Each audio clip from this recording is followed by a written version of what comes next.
Okay, in this last section, we're going to talk about some graphs that you should know. Three-dimensional graphs called surfaces.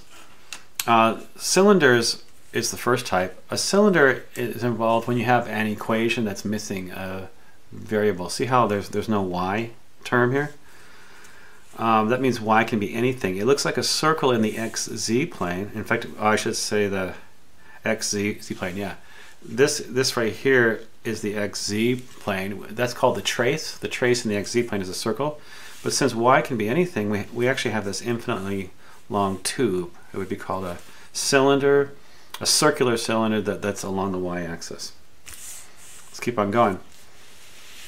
This one we're missing the z term. It looks like a hyperbola in the xy plane, but so in the xy plane the trace is called it would be hyperbola. But since z can be anything, it extends up and down forever.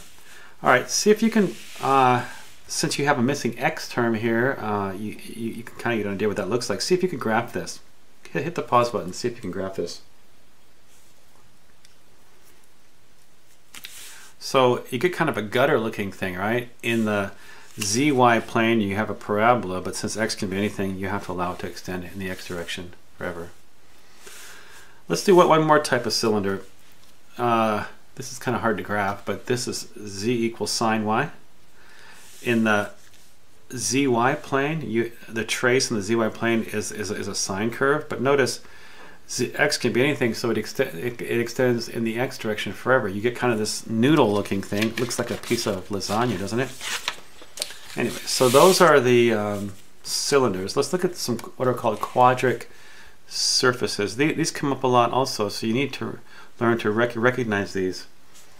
The first one isn't too bad, an ellipsoid.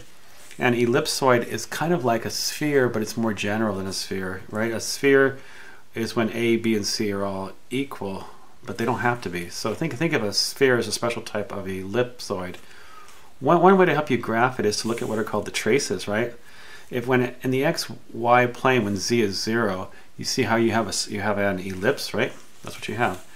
And then in the xz plane, when y is 0, in the xz plane, which is the paper, you'd have another ellipse. And in the yz plane, when x is 0, you'd have this ellipse. So in each of the traces, you have ellipses. So learn to recognize that. Now a cone looks like this. This particular example of a cone. Whichever variable is solved by itself, that it's going to be symmetric with respect to that one. See if you can figure out what the traces are in the xy, xz, and yz planes. Go ahead, hit the pause button. See if you can figure out what they are. Okay, you should have gotten this. You should have gotten the trace in the xy plane is a point, and the trace in the xz and the yz should be lines, right? So that's called a cone. Now, of course, if instead of z squared, if the x squared was on this side and y and z were over here, then it would be along the x-axis, right? Whichever variable is by itself, that's what the cone is going to be along. Okay, this next one is called an elliptical paraboloid. Sometimes it's just called a paraboloid. This is one where c is greater than 0. And again, since z is by itself, it's going to be along the z-axis. But if this were x over here, it would be along the x-axis. Anyway, so the traces now in the xy plane, notice it only hits at a point there, so the trace would be a point. In the xz plane, when y is 0, this is the y-axis on this particular graph. When y is 0, you get this parabola. And when x is 0, you get this parabola here. So the traces in both the xz and the yz planes are parabolas. All right, these next ones aren't quite as common to you probably. This is called a hyperboloid of one sheet, and it has the equation looks like this. Notice the z squared term is negative, and that tells you that it's going to be symmetric with respect to that axis. See if you can figure out what the traces are in the xy, xz, and yz plane. Hit the pause button and see what you get.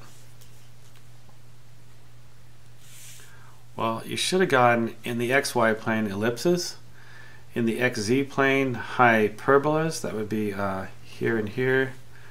I should say one hyperbola. It would be this branch and this branch, and in the YZ plane you have a hyperbola with branch here and here. Okay. Now, of course, if instead of the z squared term were negative, if this were the x squared term were negative, then it would open up along the x-axis.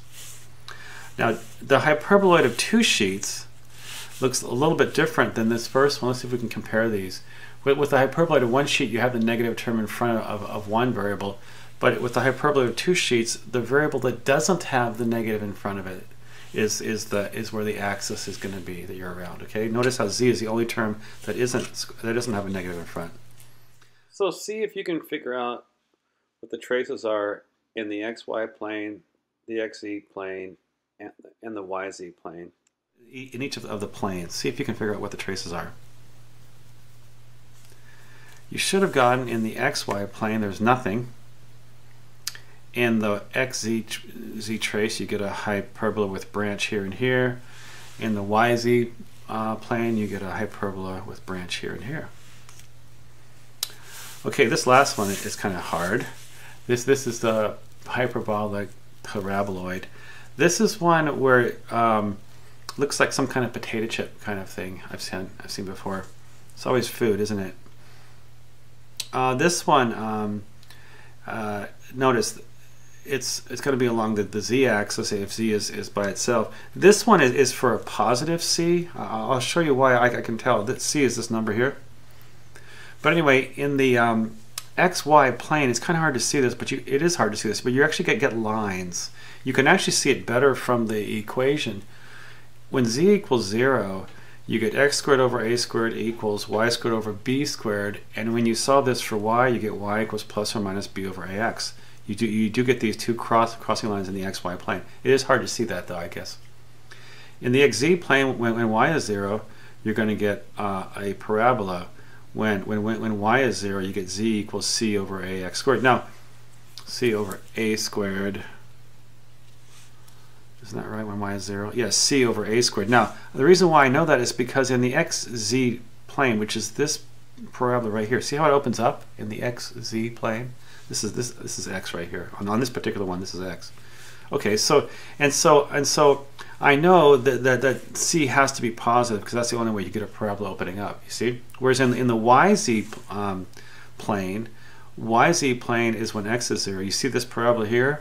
That's the trace in the yz plane. You see how it opens down? So that has to be, c has to be positive here, because when you solve this equation for, when you let x equal 0 and you solve for z, you get this. So c has to be positive if you have a parabola opening down there. Anyway, so those are the 6 ones. With the rest of the time here, let's see. I'm going to give you some cylinders and some surfaces, and I want you to identify what it is and sketch the traces. How about that?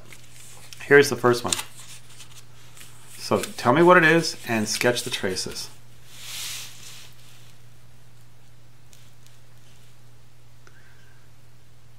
Okay, you should have gotten, it's a paraboloid, and it's going to open up along the y-axis. The traces look like this.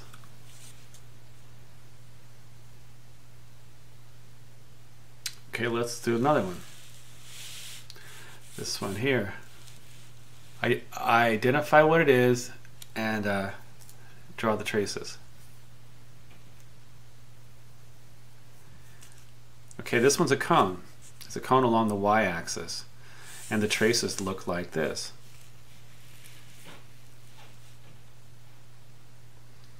Okay, let's do some more.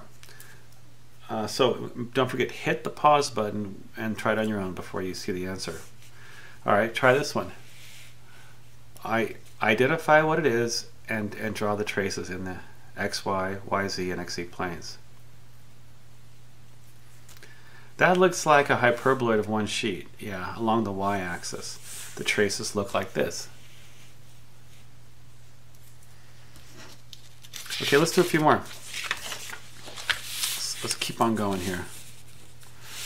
Try this one. I identify what it is and draw the traces.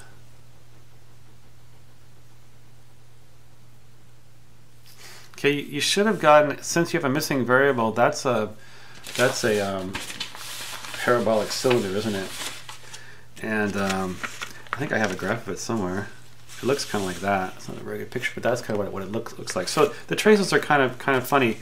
You get in the XY plane, right? You get this one line in the XY plane, y equals 1. That should have been your trace in the XY plane. See? And then in the XZ plane, that's even harder to see. When y is 0, this parabolic cylinder cuts through the XY plane in a line here, and also a line below the XY plane. So you get these two horizontal lines. Z equals 1, or Z equals -1. And the one in the YZ plane is pretty easy to see, because then you just get this parabola right here. Interesting, huh? All right, we got time for 2 more, I think. Identify the curve, the surface, I should say, and tell me what the traces are.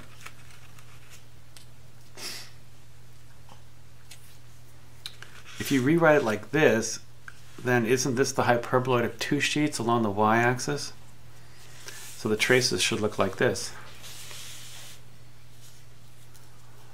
Okay, let's see. One more time. I'm gonna give you one more, and you see if you can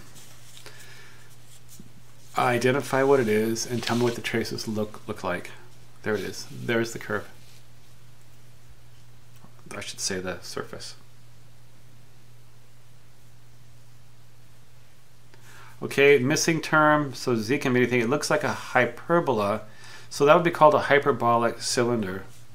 I think I have the graph of that one too. The graph looks kind of like this. Let me see. The graph looks kind of like this. Here it is. Not a very good picture, but it's a hyperbolic cylinder. Y squared equals 1 plus x squared. So in the xy plane you have a hyperbola, but since Z can be anything, you see how it goes up and up forever. So that would be a hyperbolic cylinder. So what are the traces in the xy plane? You should have a hyperbola. In the XZ trace, there's nothing, is there? How about in the YZ plane? That's kind of hard to see. In the YZ plane, it actually hits right there. It actually is going to cross through at this line here and this line here. Think about it crossing through the YZ plane. So that would be this. Y equals plus or minus 1 is where it crosses through in the YZ plane.